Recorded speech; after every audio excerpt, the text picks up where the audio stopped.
Magkakaroon tayo ng tatlong tagapagsalita. Okay? Ang unang tagapagsalita ay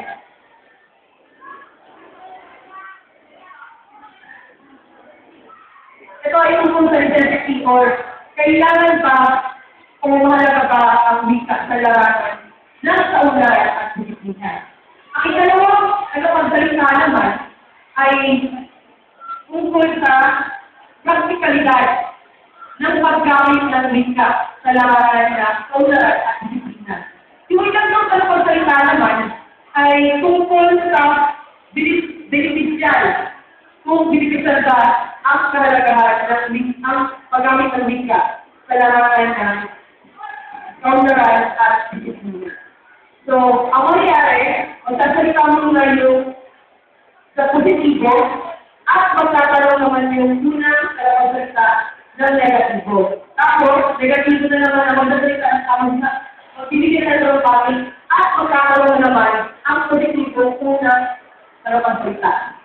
So, bibigyan lamang ng 3 minuto ang bawat tagapagsalita at 2 minuto lamang para sa pagtatanong.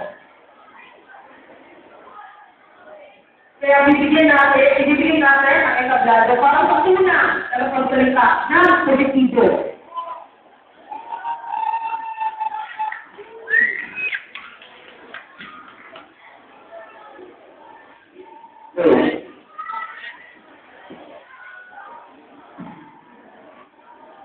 Magandang umaga, kapwa ko Pilipinas.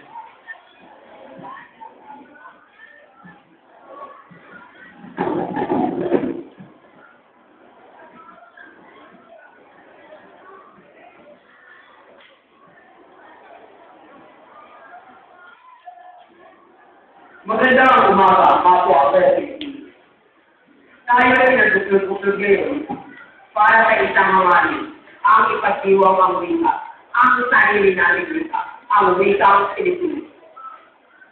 Ngayon ako'y nasa inyong harapan, pinaglalaban ang sarili natin wika, laban sa mga galing, sakim at makasariling kapwa Pilipinas. Wika, ano nga ba ang wika? Para sa akin, ito ang nagbibigay sa mga Pilipino. Ito ay regalo ng Diyos at simbolo ng pagkakakinailangan. Pumunta naman tayo sa kaunahan na papalimutan ito.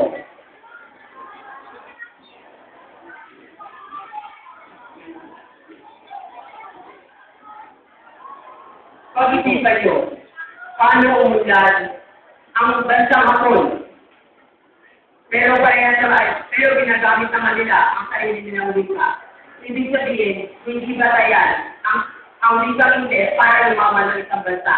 Kailangan lang natin magkaisa, gumawa, at bumuo para gumawa ng maganda. Minsan sinasabi nila, kapag magaling ka sa Ingles, lalo sa mga ipagkalastasan, ay magaling ka makakuha na sa kabaho bubuhay sa iyo. Pero lahat ba ng tao sa sinubuang lupa ay hindi nakakaibilig ng kasada sa Pilipino. Sa disiplina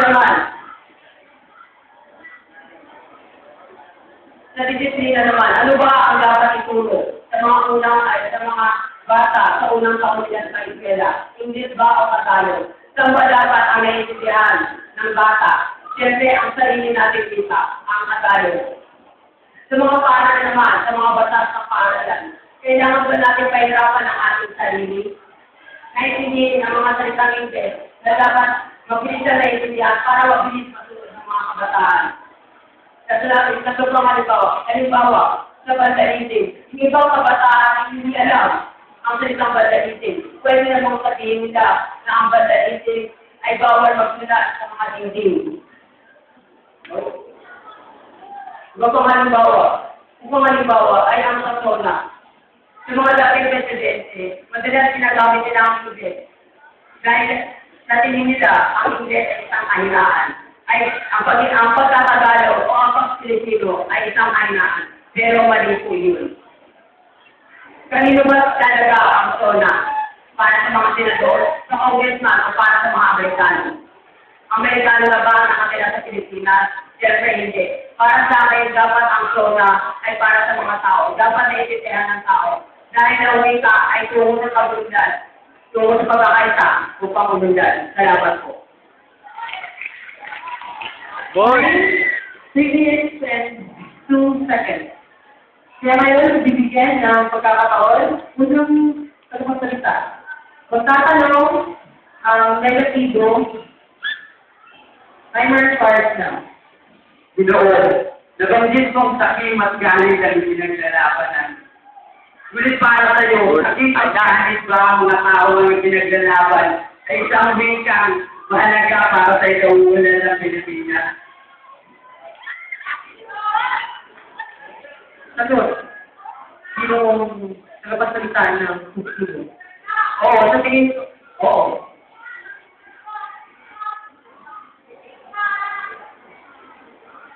Nabanggit ko rin Ginoo na kailangan ang paggamit ng wikang Tagalog. At sino naman nagsabi sa'yo nun?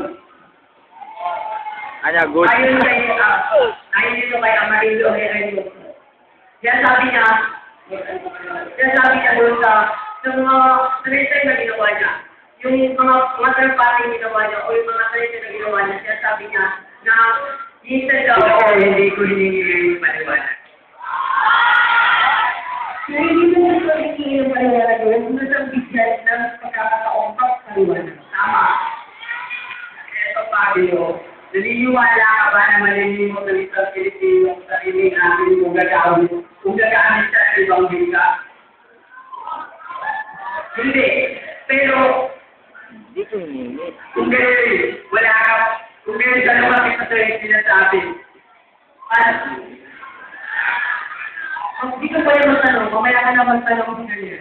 May mga katanong na ako. Ba?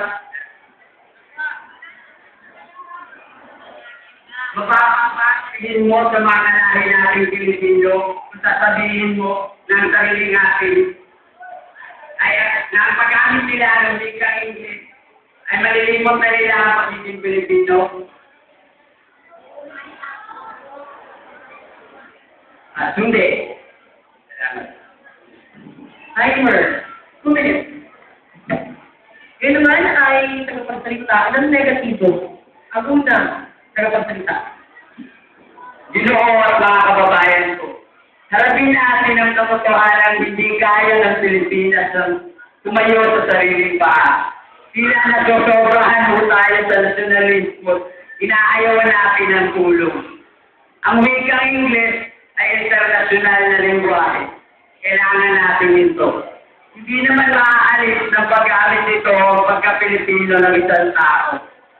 Sa tingin nyo ba ay magiging Amerikano ako at hindi Pilipino kapag nag-English ako rito? Naman, magpakatotoo tayo.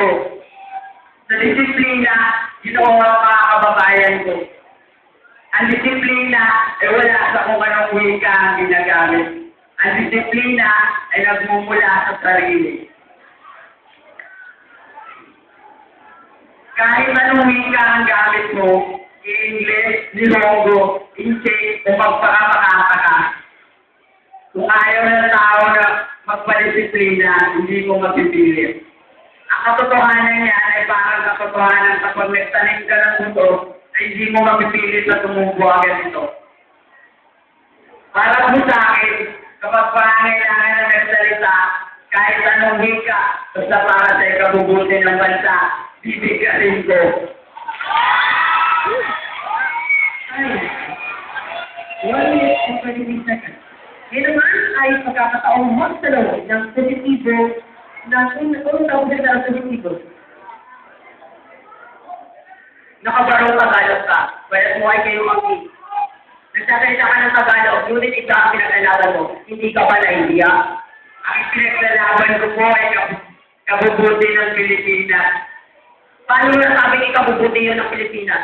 Sa tingin mo ba kaya ng Pilipinas ang tumayo sa sarili niyang paa? Bakit? Kapon ba tayo para kung kagaya nila? Pero kaya natin mag-try, di ba? Bakit sa pagsasalita ba ng English walang pagkakaisa? Ano kasi? Dapat sarili pa makakilala natin. Paano natin? Example, pag English na ginamit natin, ibig sabihin, nawawalan na. Hindi mo alam pag ginagawa. Pwede ka lang magtanong. Hindi ka pwedeng magbigay ng yung talumpati.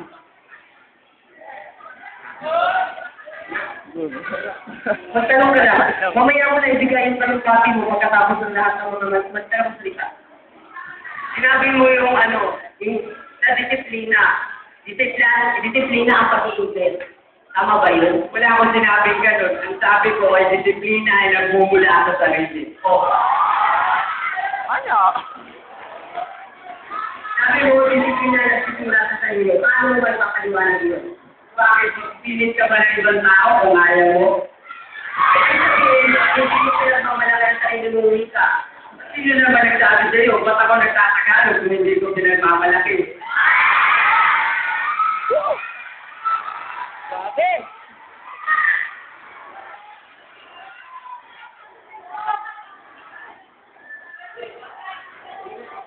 Wala kayong tanong? Maraming salamat. At yun naman ay ibibigay natin.